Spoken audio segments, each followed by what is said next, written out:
Hello YouTube friends, Ben Ochart here. Thank you for tuning in. And today I want to talk with you about what in my mind has turned out to be the most ideal setup for tanks that are in that, in that 40, maybe 60 to 125, in that sort of sweet spot of aquariums.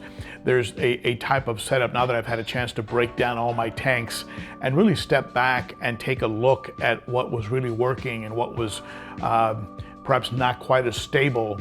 I've come up with a combination that I think, in my mind, over the years, proved out to be the most stable setup. And so let's talk about it, and I'll be curious to hear what you have to say in the comments below.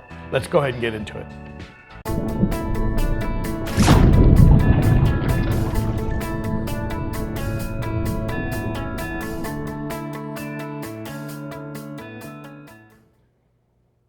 So some of you know I've recently torn down the tanks, and we'll soon be tearing down this one as well, all part of a move, a relocation from the West Coast all the way over to Tennessee, where I'm going to be starting a new fish room. And so I've been giving a lot of thought to how do I want to set things up. And looking back over the years, the one tank setup, which really turned out to be the most stable of all of my setups, believe it or not, was the 60-gallon. And that 60-gallon was very, very trouble-free. It was very quiet, and it was rock solid stable. And looking back, I'm not even sure how this happened because it defies logic. But when I had, maybe 3-4 years ago, some Colomaris that wiped out a percentage, like up to 50% of my stock, and there was cross-contamination with siphon hoses and nets and things of that nature. There was no reason on earth why the 60-gallon should not have also been hit with the Colomaris, but it didn't. There wasn't a single fish that became sick in that tank, and I'm not sure if it was because they were super hardy, or I'm not sure what the deal was. But all I know is that, when you have something that works and is that strong, and that's stable, it's a good idea to kind of note it down, and because obviously it was a working formula. So what did I have going on there? I had a 60-gallon tank, right? I had 2 canister filters and 1 hang-on back filter. The canister filter outputs were propped up so that they were causing a lot of surface tension breakup, which was creating a lot of oxygen, and there was a lot of oxygen being produced by the Marineland duo bio wheel, right? That was cascading water into the tank. So there was a lot of oxygen in that tank, okay? So that's one point, well oxygenated water. A lot of water movement occurring. And also, when there was maintenance to be done, that maintenance was not destabilizing. Because, by that what I mean is, because I had 3 sources of filtration, to work on one of the canisters had very little impact on the total system, as opposed to, let's say, in this tank set up behind me, where I only have 1 Fluval FX6 down here below, and if I do a thorough maintenance and cleaning on that, it's going to have a much bigger impact on the tank. It's going to be a bigger shock to the system. So having three sources of filtration running and servicing them, alternating the servicing on them, was very, very stable. Let's take a look at what the media was in that system. In that system, the canisters had BioHome Ultimate, and they had Marine Pure Surmedia. 2 very high-end, somewhat expensive medias, and sponges.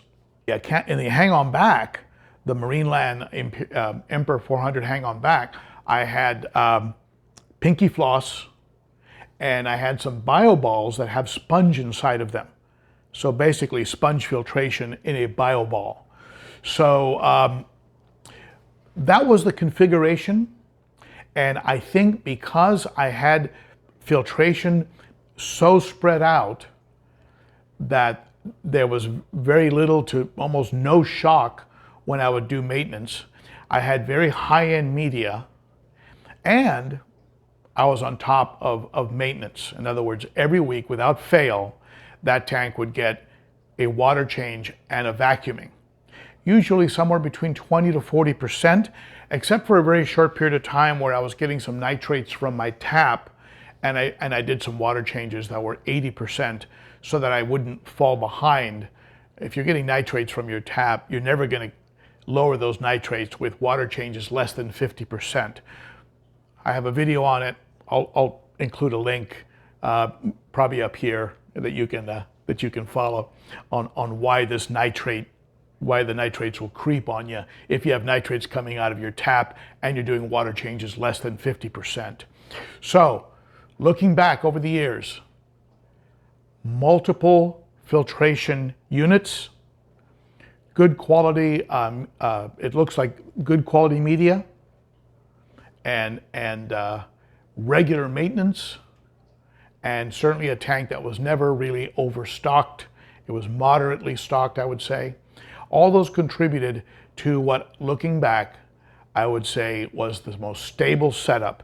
The 60-gallon that was the home of the Lethrinops, the red cap, nicknamed Photoshop, a couple other Lethrinops, a red shoulder, a bristlenose pleco, and a Synodontis catfish. So you get very lightly stocked for 60 gallons. Those and a red shoulder. I said a red shoulder peacock. So at any rate, keep that in mind when you're setting up your tanks. I think certainly in that, from 60 to maybe even 125, if you can put 3 types of filtration and you rotate the maintenance of that filtration, your shock of the tank is going to be very, very small. And if you're not getting nitrates out of your tap, keep your water changes on a weekly basis between 20 and 40%. And you know what? You too are going to have, once that tank matures, you're going to have a rock solid situation.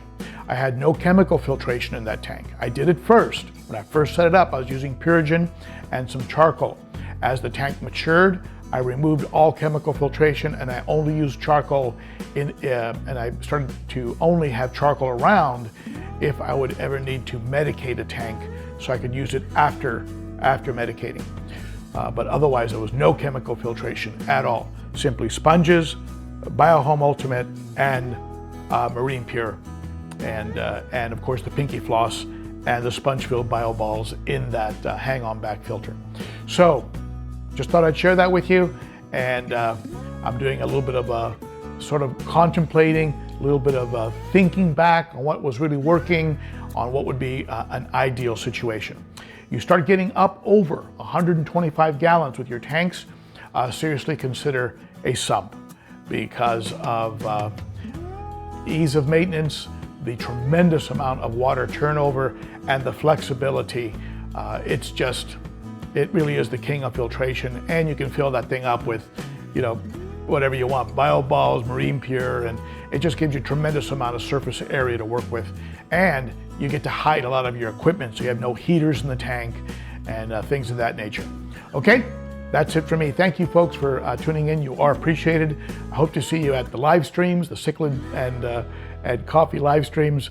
And don't forget, if you haven't already, hit that bell and hit that sub button so that you always get new content, even though I'm relocating and starting a new fish room.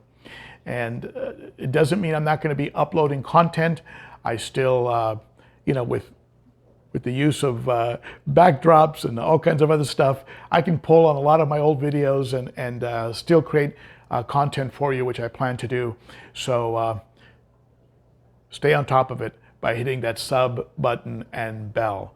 Thank you, and I hope to see you again soon. Bye-bye.